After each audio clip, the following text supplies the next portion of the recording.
So, if I asked you to name the world's most dominant maritime superpower, your mind probably jumps immediately to, like, China or maybe the United States. Right. Yeah, that's what most people would think. But the reality of how the global economy actually stays afloat comes down to a statistic that completely breaks your brain. It really does. We're talking about the absolute lifeblood of international trade here. And it is controlled by a country that accounts for less than 0.5% of global GDP, Yep. a country that generates less than 1% of the world's seaborne trade. Exactly. Yet somehow, Greece controls roughly 20% of the entire world's maritime carrying capacity. When you measure that influence by deadweight tonnage, which is essentially the maximum physical weight a commercial fleet can safely haul across the ocean, they are an absolute titan. Right.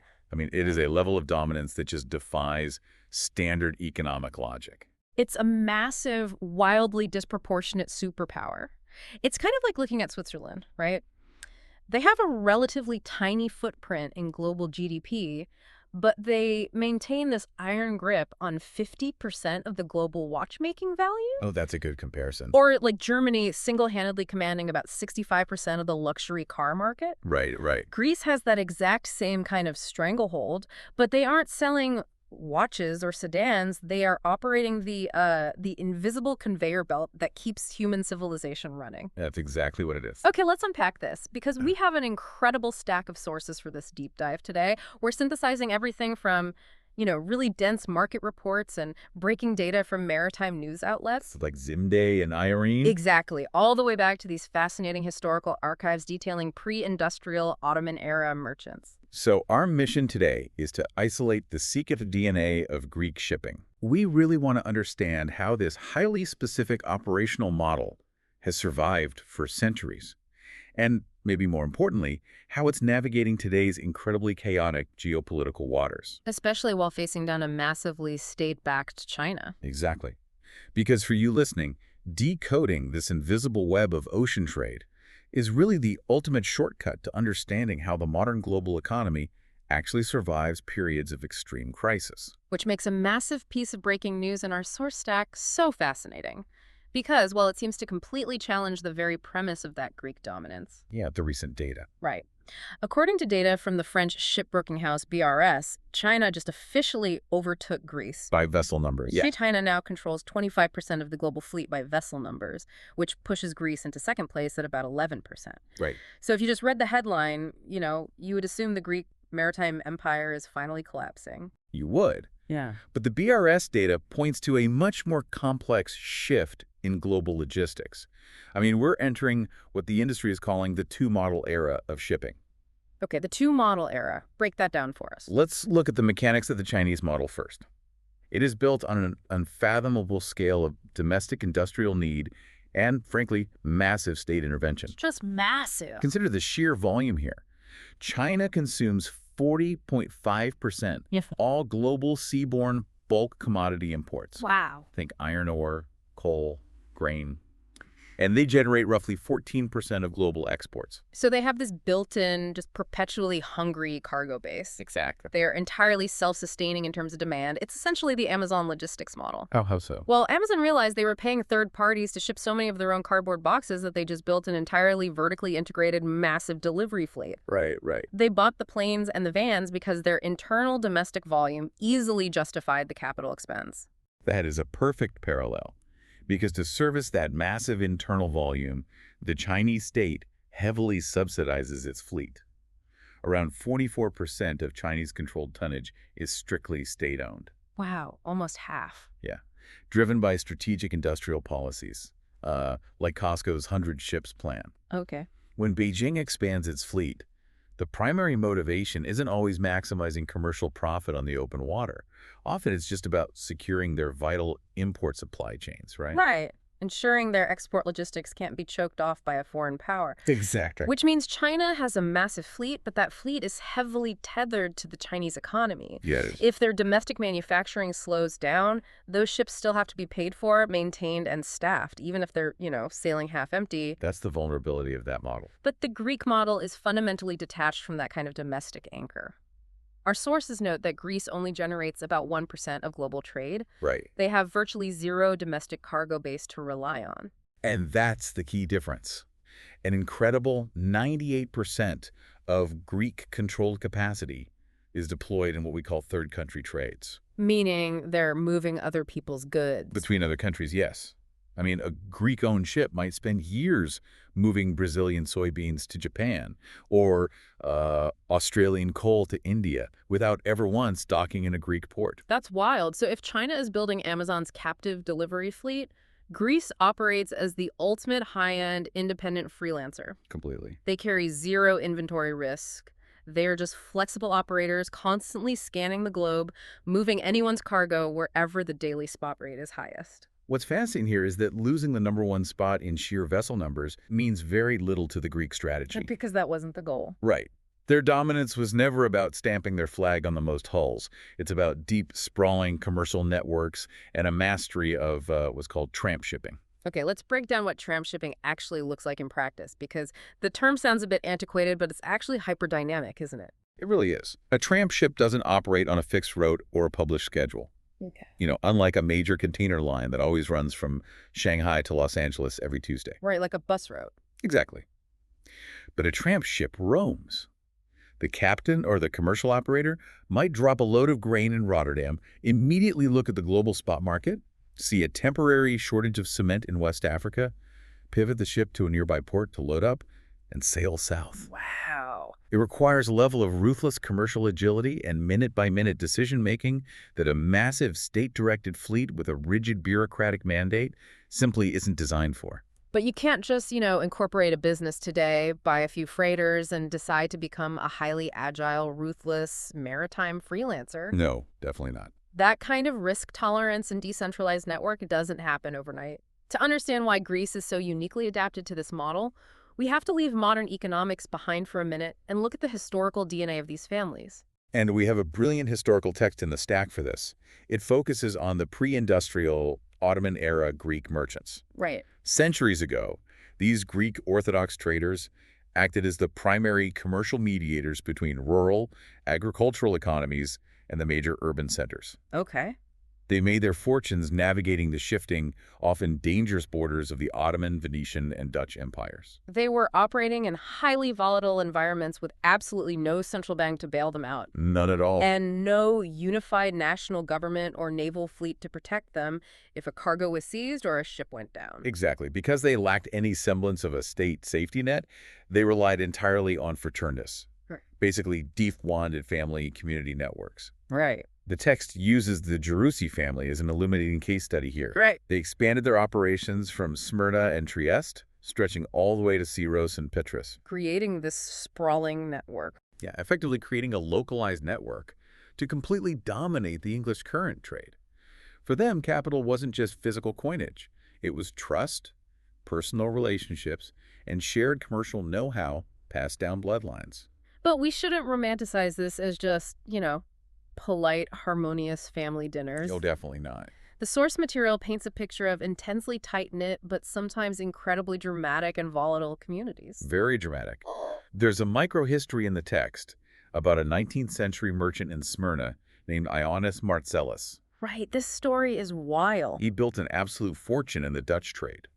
But when he died, instead of leaving his wealth, which was around 45,000 Ottoman lira, to his family, he left it to the community. Just gave it all away. Yeah. Before his death, he had already spent 700,000 gurus rebuilding the local evangelical school after a fire. To put that in perspective, he took the modern equivalent of tens of millions of dollars. Yeah. Wealth that could have secured a massive family dynasty, and he just dumped it into community infrastructure. He even mixed his personal business accounting ledgers with the school's ledgers. Which sparked a bitter, highly public legal dispute. His brother, Nikolaos, was so furious that he actually published a pamphlet attacking the estate. Literally fighting the community for the money. Right. It perfectly highlights how completely blurred the lines were between private family wealth, community institutions, and business capital. The family was the business. Exactly. And the community was the only insurance policy they had. Yes. I'm struggling to square this 19th century history with modern reality, though. I mean, we're talking about a modern logistics industry driven by predictive algorithms, trillion-dollar supply chains, massive corporate structures. Right. How does a shipping model based on family networks, handshake trust, and the occasional sibling rivalry over inheritance not just survive, but dominate modern corporate boards? If we connect this to the bigger picture, that family-centric, highly concentrated structure is actually their modern secret weapon. Yeah, one of the market reports highlights a defining characteristic of Greek shipping today. The principal owner of the company is very often sitting in the CEO chair. Ah, so they aren't answering to a massive, dispersed group of institutional shareholders who just want a safe, predictable quarterly dividend. Exactly. They have absolute skin in the game. Let's look at the mechanism of a market crash. Okay.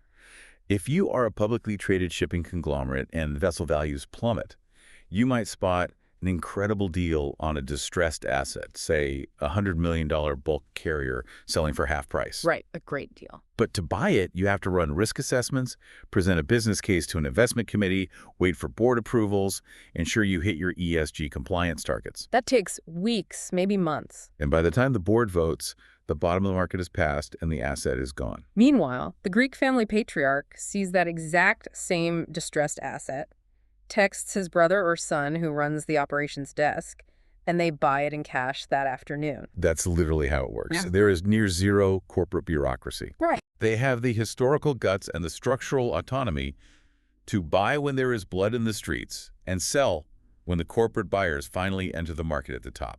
That speed of decision-making leads us directly into how they are handling today's maritime landscape, because volatile is an understatement right now. It really is. We're looking at unprecedented geopolitical threats. Daily attacks in the Red Sea, massive tensions in the Strait of Hormuz, constantly shifting sanction regimes, Yeah. and the looming pressure of a trillion-dollar green energy transition. You would assume this level of global chaos would severely damage their operations. You would think so. I mean, if you are roaming the globe hunting for spot rates, you're inherently exposing yourself to more unpredictable environments than a ship running a safe, fixed route. But the data tells a totally counterintuitive story. The Swedish Club, which is a major marine insurer, released numbers showing that the very nature of maritime risk has shifted entirely. Risk used to be primarily about seaworthiness. Right. Can the hull survive a storm, and is the cargo loaded correctly? Today, risk happens in the planning room before the ship even leaves port. It's about highly complex route selection and navigating geopolitical minefields. Exactly. And yet, despite that complexity, the claims frequency for Greek owners has actually fallen by almost 25% since the pandemic. Wow. And their average claims costs have improved by 30%. They are just surviving this geopolitical volatility. Their operational performance is actively thriving in it. They really are. The more chaotic the map gets, the better the Greek model performs. That's incredible. They are also incredibly aggressive on the innovation front. Tassos Katsalis, the COO of TMS Group, noted in our sources that they view innovation as a strict working requirement. Not just a corporate slogan. Right. And we can see the sheer scale of this in the latest data. In just the first quarter of 2026, Greek ship owners ordered 11 massive LNG carriers. Liquefied natural gas carriers. Yes, the total order value was $2.4 billion. We should clarify why buying these specific ships is such a massive move. I mean, these aren't standard diesel freighters. No, not at all. These are highly advanced dual-fuel vessels.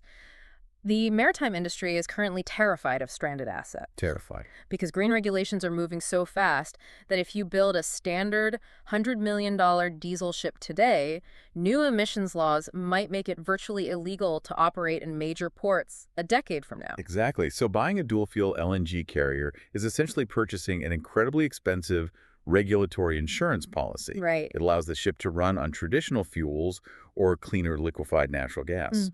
And Greek owners now hold roughly 18% of the global order book for these LNG carriers. They're actively leading the charge in maritime decarbonization, not just reacting to it. Yep. But here's where it gets really interesting. This sets up a bizarre paradox. Okay. If the Greek families are out there buying billion-dollar fleets of cutting-edge green ships to stay competitive, they need massive amounts of liquid capital. But we already established they don't have the heavy state subsidies that the Chinese fleet enjoys. So where is this massive influx of cash coming from? This brings us to the most brilliant strategic twist in our entire stack of sources. I love this part. Yeah, it's from the maritime news analysis we looked at. The global narrative paints Greece and China as bitter competitors fighting for the top spot. Right. The reality is that they are locked in a highly lucrative, perfectly calibrated financial symbiosis. Walk us through the mechanics of that arbitrage, because it's fascinating how they exploit the life cycle of a ship. Greek owners are absolute masters of asset timing. A standard commercial ship has a rough operational lifespan, right? Heavily dictated by expensive regulatory surveys and basic steel fatigue. Sure. The Greeks typically run their ships until they are about 19 years old. At that 19-year mark, the maintenance costs begin to rise and the efficiency drops. Which makes the ship less competitive for premium, high-paying global routes. Exactly. So they sell the ship into the secondhand market. And the single biggest buyer of those aging ships. Chinese investors. Right. The data shows they acquire roughly 39% of all secondhand bulk carriers sold by Greeks. This works perfectly for both sides. China has an insatiable domestic industrial machine.